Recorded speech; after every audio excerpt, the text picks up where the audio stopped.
Yo, my funky fuzz, Louder Monkey Boy here, welcoming you back to Let's Play The Legend of Zelda Skyward Sword. In the last part, we did everything that we could do in the sky right after completing the third dungeon, and today we're going to continue on with the main quest. And to do that, we have to go to Faron, which is what Impa instructed us to after we got the harp. So once we enter Faron, some pretty interesting stuff is going to happen. So something really awesome is going to happen as soon as we enter, so as soon as we get there, I'm just going to keep quiet for just a little bit, just so you guys can experience it in all of its glory. So I think that you guys will enjoy it. I certainly did the first time I saw it.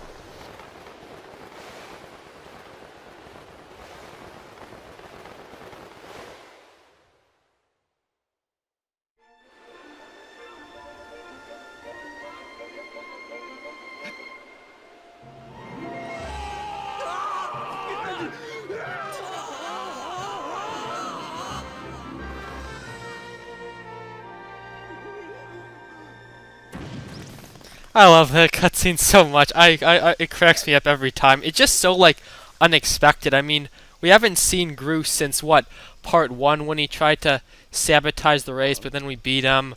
And then it just, like so much further in the game, he just comes out of literally nowhere and just makes the best, like, entry ever. And then this is pretty awesome.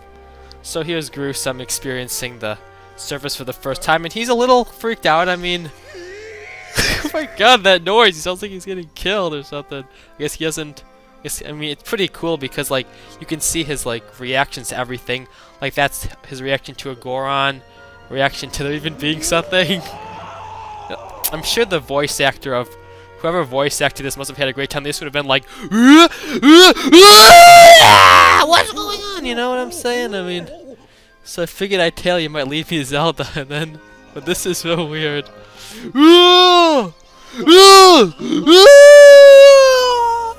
I'll stop voice acting Groose now. Give it to me straight. This is so great. What's the other thing? It's supposed to be nothing below the clouds. What is this? And here's Link's perfect explanation. Just touch Groose's hand, and then just point it, and I guess Groose understands sign language or whatever that is. That's like Hylian sign language, maybe. And then this is just like, look at him. Oh, you're kind of imploding my mind. I think it would be exploding, actually, like mind blown. That means it goes the other way, but fair enough. Forgot this way. Zelda's down here somewhere. Zelda's somewhere, and she's just sort of gone, to be honest. We won't see her for a long time. Hearing this, such a huge way off my mind. See, Groose is kind of a nice guy. Like, Groose is, as I said before, is my favorite Zelda character, and here's where you guys will start to see why. Because, like, I don't know, he's sort of like misunderstood, you know. Like, initially he's just a bully, but like, he clearly does have actual feelings for Zelda. So he's happy that she's safe, and for now on we'll call it Groose Land.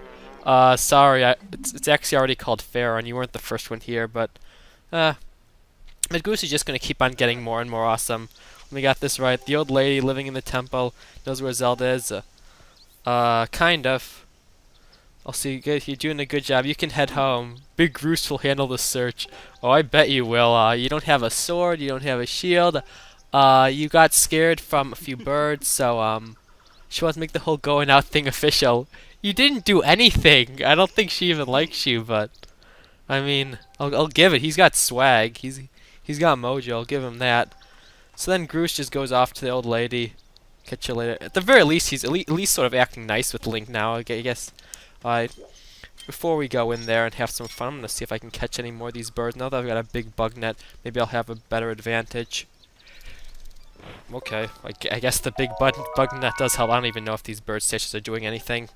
I also have to go and get that hornet larvae. I'll do that after I come over here and say hi to Groose. This is some fun stuff. You can also get some more bugs, I think. I think that might be a bug that we haven't actually gotten yet. Yeah, woodland rhino beetle. Because, like, the first time I came to Faron, I didn't have the bug net yet.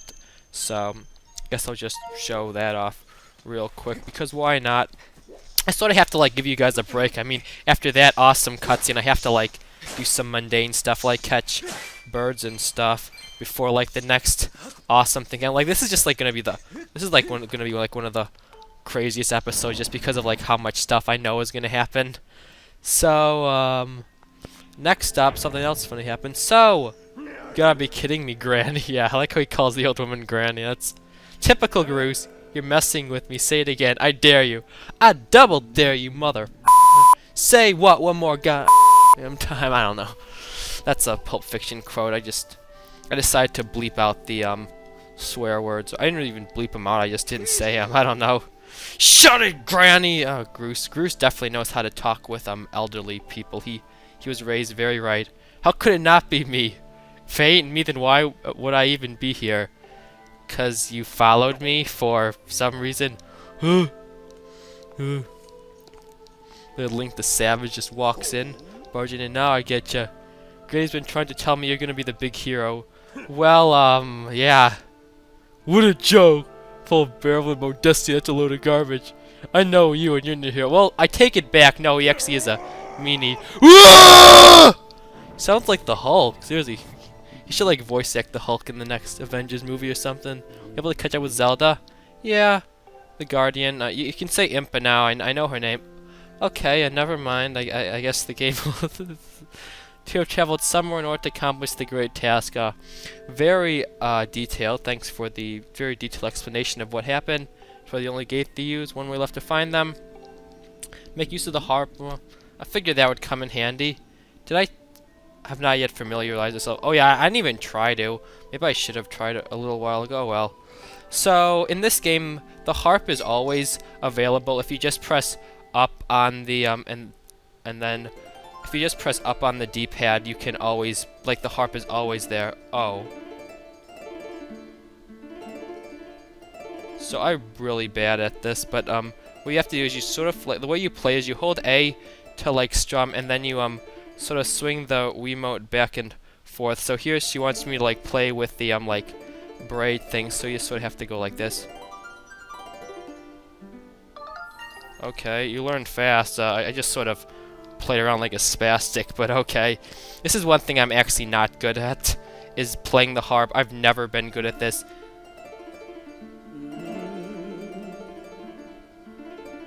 I'm really bad at like rhythm. I'm also probably tone deaf or something.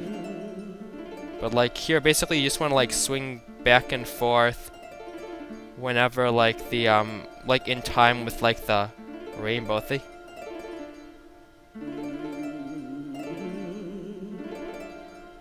God, I hate this thing. I can't do this. I'm not getting anywhere. Sing it more slowly. Like there's a lot of times when you have to do this, and I am gonna fail a lot because I am horrendous at this. Okay, I think I'm getting the hang of it.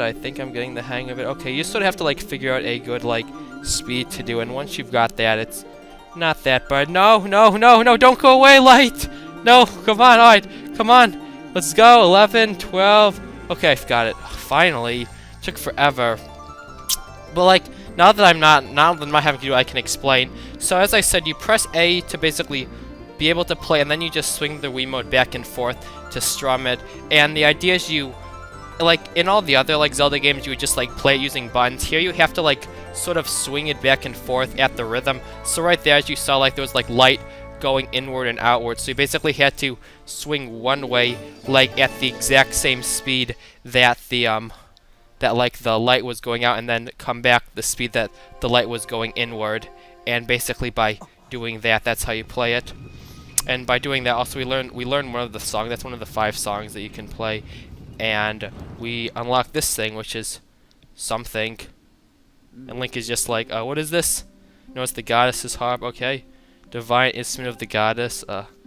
Well, I guess probably worth a lot on eBay then. I mean, honestly, I don't really want it, but I'm not really big into music. I used to play an instrument, but my music experience at school was kind of terrible, so I quit because there's only so much torture one person can take. Anyway, she's gonna say, basically this thing is another one of the gates that Zelda went through, but it's dormant, so you have to wake it up, because I guess rocks are able to sleep or something. I mean, you learn something new every day. Okay, this is shaking. Phyllis Seal's been broken. Okay, so now something interesting is gonna happened. So now you can see the, okay, time to explain where I must hurry to the bottom of the pit outside. Like, as I said, so many things, like, just happen after each other. Okay, wait, no, let's not mess up. Where's Groose? Groose, you want to come and help? It's your chance to prove you're the big hero, but he's probably still hiding in the corner, crying about the fact that he's no hero. He's like no more heroes. He's Travis Touchdown. I think that's that guy's name. I could be wrong. So anyway, this is going to be the first of something that's going to happen a few times. Oh, there's Groose. Look at him. He's crying like a big baby. What's the matter? Loser! You're a loser. What's the line? Baby, huh? Big baby, baby, want a bottle? Big dirt bottle, do you, buddy? Huh? That's what I thought. Alright, so Groose isn't going to be helpful, and this old woman probably can't really climb down all these rocks too well anymore, so it's up to us. So let's just run to the bottom. And if you remember, we had to like fix this seal in the first episode that we actually came down here. But here, it's not as easy as just hitting the seal or whatever it's called. It's here something a little more, what's the word? Something a little more intense happens. So the whole ground just sort of gives off, and it's this guy, this thingy. And the phone is ringing again. Every single episode I try and record, the phone rings. And whatever. So this is the Imprisoned, and it's a boss fight. So the Imprisoned is pretty notorious among like Zelda players for being one of the worst bosses in the entire series. And honestly, I don't think it's that bad. I mean, personally, I don't know. I don't, like, as I said, I don't think it's that terrible, but it's definitely it's kind of bad. Like, I think the main issue is it's just sort of like bland. I mean, you know, basically there actually are like some like advanced tactics you can use. Like, there's a lot of ways to beat it, and I'll be showing off like multiple. The first way is just like attack all of like these glowing things, and once you attack all of them, he'll just fall over like a big dumb baby, and then you basically go around and then you have to swing the spike on its head. Now, I think one of the reasons a lot of people dislike, first of all, it is sort of bland. Like, I mean, all you're doing is just using your sword. Like, as I said, there are other things you can do, but still, compared to most of the bosses in this game, it's pretty uncreative. But the other issue is that you actually have to fight this thing multiple times. We actually have to fight it 2 additional times over the course of the game, and it really doesn't change that much. I mean, I mean, the fights are like significantly different, but they're not like different enough to the point that it feels like it's sort of hard to explain. Like, it's the same general concept where you just have to like either attack the toes or do other stuff and just hit the spike on the head. There are like other things that happen, and he does get more difficult, but overall it just feels very just feels like you're doing the same thing over and over again. And yeah, I guess sort of doing it multiple times was sort of a stretch. So here's the other way you can damage it. You can actually just jump on his head and just attack him without knocking him down, and it works pretty much just as well. Those are the only like 2 really major I mean, basically the 2 general ways is either basically somehow knock him down, whether it be like chop off all his toes or whatever, or just jump on his head and do it like that. Personally, I prefer jumping on his head just because I think it's just shorter and stuff. It takes like less time, and I think it's kind of cool to like be jumping on his head. It's sort of difficult to do. Like, if you mess up, then you lose a lot of time. And I guess sort of the thing about this boss fight is the way that you technically lose it is that, as you can see, it's sort of like climbing up this whole area. If it reaches the top, then it's game over, regardless of how much health you have. So basically the idea is you don't want to let it get to the top. So I'll just jump back down on here. Come on, hit it once, come on, twice, and 3 times. Like, it's dead. I mean, it's really an easy boss, and I think that might be the issue a lot of people have with it. Like, I didn't take any damage whatsoever. So there's that, and also the fact that you have to do it 3 times, and the fact that it just generally is a pretty lame boss. Like, it doesn't really have any real attacks. It just sort of runs forward. It doesn't really attack you at all. Now, I will say the other two fights I like a lot better. First of all, he actually gets more difficult, which is kind of nice. And the other thing is something that we'll see later on, but the battle is sort of a tag team battle, and I'll explain what that means when we get to it. The first one is the only one where you do it as just Link alone, so that's kind of lame. So honestly, I don't think it's as bad as people say it is, but like, I guess compared to like all of the bosses in the Zelda series, I guess you could say, like, compared to all of the bosses in the entire series, yeah, it might be one of the worst bosses, but like, that's just because, I mean, Zelda is historically is known for having really good bosses. Here, just basically do the slashes with your Wiimote. It's just motion controls, pretty standard. And that was the Imprisoned first fight. Like I said, pretty easy. I don't remember having difficult with it the first time playing it, and I definitely didn't have any difficulty this time. Well, yeah, I guess that's really all I have to say about that. And we'll fight him later on. We don't have to fight him another for a while. We'll say something cool. I do like how there are actual boss fights, like, not just inside dungeons, which is something that the Zelda series has never really done before. I mean, I guess, like, there have been, like, sort of mini-bosses and sort of some baddies that you have to fight outside the dungeons, but as a general rule, the bosses are just reserved for the end of a dungeon, and I think it's cool that this game, actually the Imprisoned, there's actually another boss that you don't fight in a dungeon, which is pretty cool. So he's the Horror of Unspeakable Power, yeah. I would not be surprised if the seal gave away again soon. Well, luckily for us, the seal can't just give away at any point. It can only give away at certain points of the game, so we don't have to just sort of wait here all the time, so that's pretty nice. And I guess the old woman did make it all the way down. Maybe she just jumped off, and I bet that robe you could use as a pretty good sailcloth also. And there's Groose looking, oh wait, this guy actually is pretty awesome. I think that's pretty cool. Like, as I said, this is sort of the beginning of Groose's sort of like character development, you know? Like, he's gonna get even better than he was. Like, here you can sort of see he's more than just a bully. He does have, like, feelings for Zelda, and he does, like, sort of have a desire to achieve as opposed to simply being a bully, you know? So, yeah, I think it's pretty sweet. Anyways, what do you call it? The old lady just sort of said that you need to power up your sword so you can like open up this gate over here. So yeah, we're gonna be doing that. That's actually basically the next part of the dungeon, in the sense, I don't know if I didn't really read all the text, and I'm not even sure if it's been revealed, but basically at the end of the next 3 dungeons are stuff that you can use to power up your sword so that we can open up the gate. And there's Groose looking like he wants to kill somebody, and then he sort of smiles like, I don't know, then he just sort of walks away.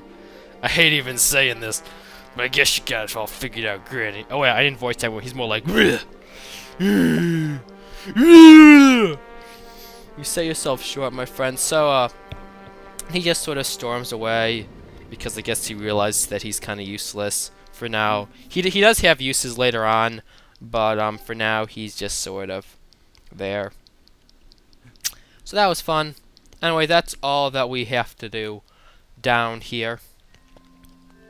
And if you remember the, okay, what does Fee want? You better not say your batteries are running low or something. Okay, the Bell of the Gods. By the way, that's the name of the song. That's sort of the main, like, song of this game, like the most well-known, the one that's like, it goes, you know, like da da da da da da da da da da da. You know, you guys know what I'm talking about. Anyways, they say to like go find somebody in Skyward who knows more, so we're gonna go and do that. But first, so I'm going to go get some hornet larvae, or yeah, that's what it's called, so I can power up my build, and I'll meet you by the person in Skyward. So, see you then. Great Goron, I found some. Okay, this is actually something that I guess I can do now.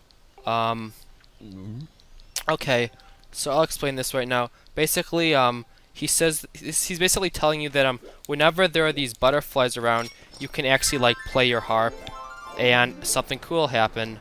So in this case, it basically makes a gossip stone appear, and the gossip stone will say something. Boing boing! That is it! One of the talking statues the ancient text spoke of. There's no mistaking it. And okay, he just gave us a ornamental skull. Okay, I guess I don't want to know where that whatever goddess stone got that thing. I think he might have killed somebody or something. So yeah, just like the old text say, appear like a boing boing, look in a strange tongue. And next up are goddess walls. I've got an inkling. I don't have to look very far for those either. So the what he just said there about the goddess walls, that's actually a side quest that we can do. That we can probably do that like before we go to the next dungeon. So I'll check back in on that later.